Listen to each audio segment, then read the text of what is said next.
أما بعد فأعوذ بالله من الشيطان الرجيم بسم الله الرحمن الرحيم مجھے سازہ کرام مہمان خصوصی اور میرے مدب ساتھیوں السلام علیکم.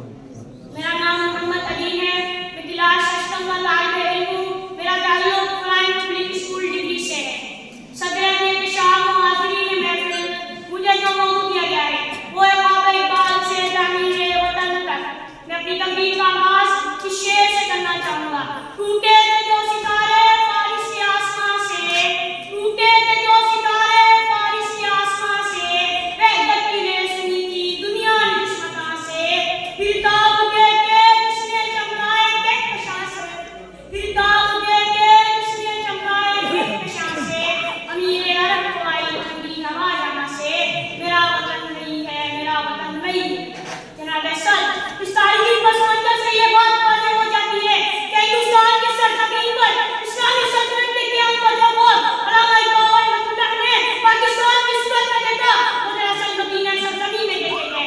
مصطفی بہت ایک تسلسل تھا جس کو آپ کو 14 صدیاں بیت چکی تھی. جناب اعلیٰ, سن 1920 عیسوی میں اسلامی مرکز کے خطے کے طور پر پاکستان میں تصور پیش کر کے علامہ اقبال رحمۃ اللہ نے قوم اور ملت کی تشکیل کے لیے جغرافیائی وفاداری کا مادی تصور رد کر دیا تھا اور اس کی جگہ زندگی اور بننے کے لیے عقیدت تحریک اور تاریخی روایات کو منتخب کیا.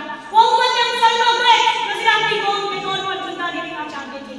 اور پھر 28 مئی 1937 میں علامہ اقبال قائد اعظم کو لکھے گئے خط میں تحریک کو بحال کرنے پر آمادہ کر رہے ہیں. اس ریاست کو اسلام کے آئین کا نمونہ دیکھنا چاہتے ہیں. علامہ اقبال رحمۃ اللہ کی شدید خواہش تھی کہ ایسا زمین کا ٹکڑا حاصل کیا جا سکے جس میں شریعت اسلام کا اتحاد اور انقلابی روح کا نافذ العمل ہو اور اس میں قرآن و سنت کی بالادستی قائم ہو.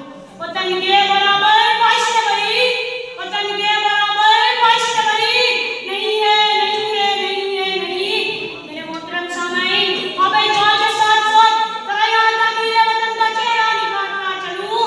خواب اقبال سے تعمیر قوم تک الحمدللہ الحمدللہ الحمدللہ. 14 اگست سن 1947 کو ایک آغاز ہوئی ہے لاہور ریڈیو پاکستان میں. بہت عظیم جان کے قربانیاں طوفان کے بعد بھی بلند جاسم حوصلے سے قیادت کو مزید آگے بڑھا کے نوجوان بچے جھوٹ کامیاب ہوئے. جناب صدر, تعمیر وطن کا یہ خواب لوگ لہان ضرور تھا مگر صدر لگار قومیں ہمیشہ قربانی سے ہی بنتی ہیں.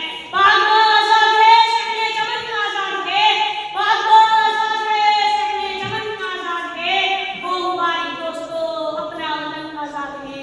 ارے کسی بے گھر سے پوچھو گھر کی قیمت, کسی غلام سے پوچھو آزادی اور وطن کی قیمت. پھر احساس ہوگا اس پاک سرزمین پر ہم رہ رہے ہیں, پھر اب کائنات کی بہت بڑی ہے. صدر علی وقار, پاکستان میری زمین, میرا وطن, میری جان اور میرا سکون ہے. پاکستان کو عظیم تر بنانے کے لیے ہمیں اپنے آپ کو بدلنا ہوگا, اپنی ترجیحات کو بدلنا ہوگا. آج آپ حساب لگائیں کتنی نوجوان نسل بیت المال علم حاصل کرنے جا رہی ہے اور کتنے پیسے کمانے کے خواہشمند ہیں. کیوں آج کا نوجوان بیت المال جا کر قانونی اور غیر قانونی طریقے اپناتے ہوئے جان کی بازی تک کر جاتا ہے. افسوس افسوس میرے پیارے بھائیوں, اگر ہم خود میں نظم و ضبط اور قانون کی پاسداری کر لیں اور بہت بار تب تک نگاہی کام شروع کر لیں, میں نے تو اپنا شمار بنا لیں, تو وہ دن دور نہیں جب تو ایسے لوگوں کی کثرت ہوگی تو مثبت سوچ سکتے ہیں.